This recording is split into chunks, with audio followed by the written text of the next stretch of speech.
Recently, my cousin and cousin-in-law have been thinking about relocating to our state because of recent job opportunities, and we've hosted them in the past when they visited. The first time they stayed with us, before my son was born, my nephew seemed to develop a strong attachment to my wife and always wanted to be near her. He drew a picture of a heart and picked some flowers from our yard and gave them to her before they left, saying he loved her. My wife thought this was sweet and gently handled his crush by telling him she would always love him as his aunt. But she was sure he would find another girl to fill his heart soon. He told her no, she was his girlfriend. This weekend, they were staying with us again, and my nephew again wanted to be near my wife every chance he got. His mom and dad noticed and told him that because my wife now had to care for our son, she couldn't pay attention to him as much as before. He got upset telling us that she was his girlfriend and had a meltdown, which caused my son to start crying. When my wife got up to take our son to another room to calm him down, my nephew got up to follow and his dad had to forcibly restrain him from following them. I stood up to block the hallway into the separate room just in case he got away from his dad. Once they calmed him down, they apologized for his behavior and said they would keep better tabs on him. Here's the part where I may be the asshole. I told my cousins I didn't feel comfortable with my nephew being so possessive of my wife, and I know for sure she didn't. Especially since he seemed to be so jealous of our son. I told them I couldn't allow their son in our home until he learned to control himself and understand that my wife was not his girlfriend. I apologized but asked them to get a hotel room for the rest of their stay and not to visit us again unless they left my nephew behind with people they could trust and knew would care for him, while they searched for jobs in our state. They didn't say anything but looked saddened and went to the guest room with their son to pack up their bags. I guess they must have told my extended family what happened because my paternal grandmother called me this afternoon, telling me that I should have been more understanding and that I was wrong to ask them to leave. Am I the asshole? Technically, my cousin is my second cousin. My dad is an only child, so the cousin I refer to in my post is the son of my own dad's first cousin. My paternal grandmother and his paternal grandfather were siblings. I'm not sure if this is correct, but his autistic son would technically be my third cousin. The reason I refer to him as my nephew is because he's the generation after mine in our family tree, and it's less of a mouthful to refer to him as Cousin X removed. A lot of people have posted that it's not correct to refer to him as my nephew, but to be frank, I don't care. And my family's never followed this traditional genealogy nomenclature.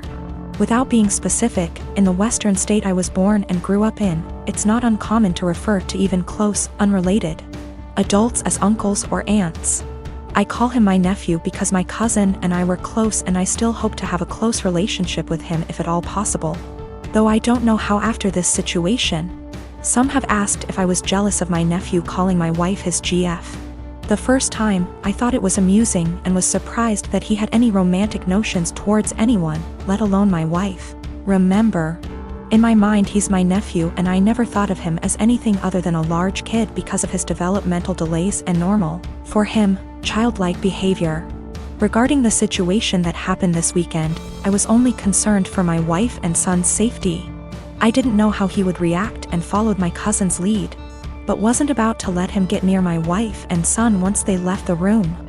I don't know what was said to my paternal grandmother, but I don't want to react in anger and want to talk to my cousin once we've both had time to process what happened and calmed down. I was born when my parents were both 19, and my only other brother, let's call him Josh, was born when they were 42. They divorced shortly after Josh was introduced to the world. He was 4 months old at the time, and they both wanted nothing to do with the child. At the time, I was 23 and I was living alone with my then girlfriend who was 21, now my wife. And I'd done my best to convince at least one of them to take care of young Josh for his sake and the family's sake. But they refused adamantly and said that I should be taking custody of him instead. So I became legal guardian of my brother, and he's been living with us for the past 12 years, and things have been going really smooth for us. Josh, now almost 13, has been calling me Dad and my wife Mum and our 2 children for 9 years. His siblings and he has absolutely no idea about his real parents, and to be honest, I let all of that slide. He has no idea that I'm really his blood brother and not his father, and I'm starting to feel guilty and a little weird. Some of my uncles and aunts come to visit occasionally and they are really disgusted at the fact he calls me Dad. And they are surprised I haven't told him the truth. They constantly messaged me, talked to me in private, and I cannot chat to them without this one particular topic rising up, badgering me to let him know already, but I refused. I discussed this with my wife and she thought it would be wrong to tell him the truth because none of my parents wanted to take care of him, and I'm the only person in the world who gave him the father figure everyone deserves. I feel that he has the right to know what he is to me and what I truly am to him. But he's suffered enough already and I just want things to continue how it is. My daughter received a bike from her uncle, my brother, on her 11th birthday. She was over the moon and excited to use it because it was on her wish list for so long. Days ago, I discovered that my husband reached out to my brother to ask for the recipient for the bike and returned it to the store, and kept the money for himself while my daughter was at school. The bike was at home. My daughter and I got home and she started crying after noticing the bike was gone. My husband was home at the time. He told me he returned the bike and got money in return to spend on something useful for us since the bike was just there as a distraction and there was no need for it now since we're the dead of winter. I was aggravated and lost it on him, saying it wasn't his, didn't come from him.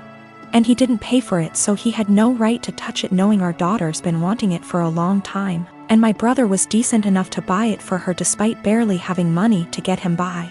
I told him what he did was theft and insisted he hand over the money to me so I could repurchase it, but he said he spent it on stuff for the house and doesn't have any money left now. But I knew about the money he was stashing away in the bedroom that he forbade me from tossing, and I took some of it and went out to repurchase the bike while he was out the next day.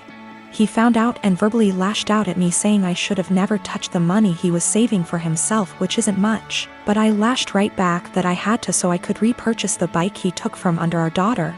He explained that he didn't keep the money for himself and instead spent it for necessities for our home, but he was at fault for taking the bike in the first place and he was responsible for getting it back. He yelled at me for almost 10 minutes, then stormed outside and started smoking. My daughter asked why her dad was upset and that she no longer wants the bike if dad doesn't want her to have it. But I assured her that's not the case and told her she shouldn't feel guilty and to just focus on enjoying her bike. My husband hasn't stopped grilling me about how I disrespected and undermined him, and managed to make our daughter hate him after making him look like the bad guy. I again said he shouldn't have touched the bike. End of the story. He's called me thief and juvenile for taking money from his savings and being sneaky about it. I am a 39 years old male, and I lost my late wife 6 years ago.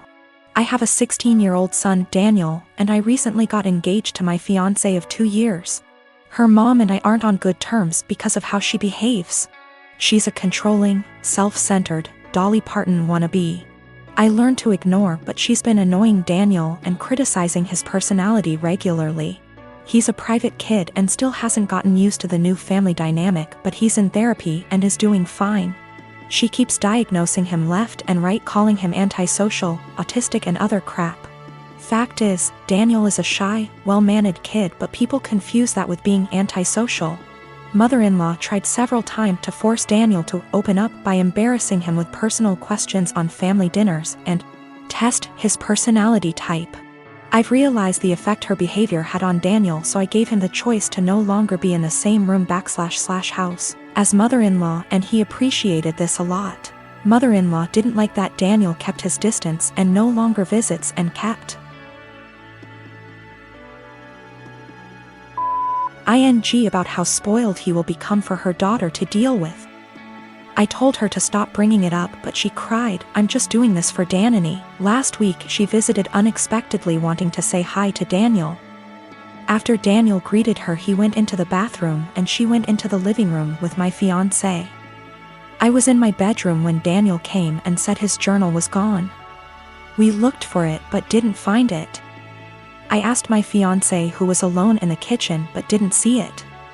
I paused for a second to ask where mother-in-law was. My fiancé said in the living room, but I saw her coming down the stairs. I asked where she was. She said the bathroom. I saw her purse in hand, so I bluntly asked if she took Daniel's journal. She looked offended and called for my fiancé when I insisted to see inside her purse. She wanted to leave, but I didn't let her. Fiancé told me to stop it, but I insisted, and the journal was there. Mother-in-law tried to explain this was her only chance to get to know Daniel better because she cares about him. I blew up at her and berated her for stealing from my son and told her she's banned from my house for the stunt she pulled. She argued with me, then left. My fiancé apologized for her but said banning her from the house was over the top. It backlashed and father-in-law argued and hoped his daughter realizes how I am and call off the wedding for refusing to apologize to Mil. Fiancé said her family won't come to the wedding till I reconcile with her mom and cancel the ban, but I won't let my son be disrespected in his own house and asked my fiancé to understand. I'm refusing to reconcile but am aware this could ruin my relationship with all my in-laws, not just mother-in-law, and my fiancé thinks I'm selfish to cause drama.